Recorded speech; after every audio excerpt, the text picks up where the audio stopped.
क्या सच में देवी चित्रलेखा ने मुस्लिम शख्स से की शादी?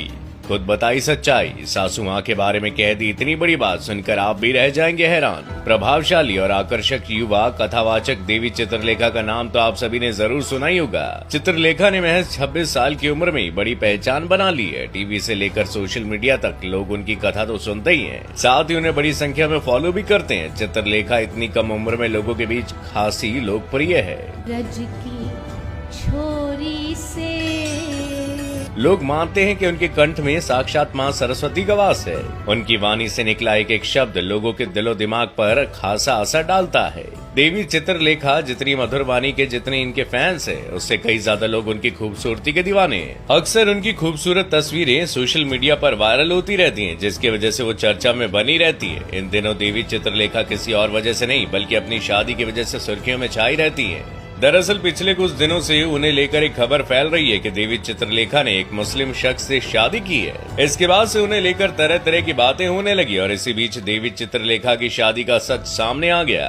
इसी के साथ इस बात का भी खुलासा हुआ है कि देवी चित्रलेखा का शादी के बाद जीवन कैसा चल रहा है। अपनी सुंदरता से हर किसी का मन मोह लेने वाली देवी चित्रलेखा का जन्म हरियाणा के पलवल स्थित खांबी गाँव में 19 जनवरी 1997 को एक ब्राह्मण परिवार में हुआ। उनके पिता का नाम तुकाराम शर्मा और उनकी मां का नाम चमेली देवी है। देवी चित्रलेखा के एक बड़े भाई भी है जिनका नाम प्रत्यक्ष शर्मा है। देवी चित्रलेखा की प्रारंभिक शिक्षा गांव के स्कूल से हुई थी। उनके बचपन से ही उन्हें पढ़ाई के अलावा भजन कीर्तन व उपदेश देने में रुचि थी। उनके दादा राधा कृष्ण शर्मा और दादी कृष्णा देवी का झुकाव भी आध्यात्म की तरफ था। ऐसे में चित्रलेखा का भी इस ओर झुकाव बढ़ गया। जब देवी चित्रलेखा जी का जन्म हुआ था तब उनके पिताजी ने कई संतों और साधुओं को अपने घर पर आमंत्रित किया था। उस वक्त एक संत ने उनके पिताजी से कहा था कि ये चमत्कारी बच्ची है, वो निकट भविष्य में दुनिया भर के लोगों को एक महान प्रबुद्ध व्यक्ति के रूप में आश्चर्यचकित कर देगी। इसके कुछ समय बाद ही देवी चित्रलेखा के पिता तुकाराम शर्मा को बहुत जल्दी इस बात का एहसास हो गया कि सच में वो कोई आम बच्ची नहीं है और इसलिए उन्होंने महज 4 साल की छोटी उम्र में देवी चित्रलेखा को बंगाली गुरु श्री गिरधारी बाबा जी के आश्रम गौड़ीय वैष्णववाद में भेज दिया था। इतनी सी उम्र में वो घर से बेहद दूर रहने लगी। आश्रम में रहकर देवी चित्रलेखा ने अध्यात्म की शिक्षा प्राप्त की और साथ साथ कथा वाचन भी सीखा।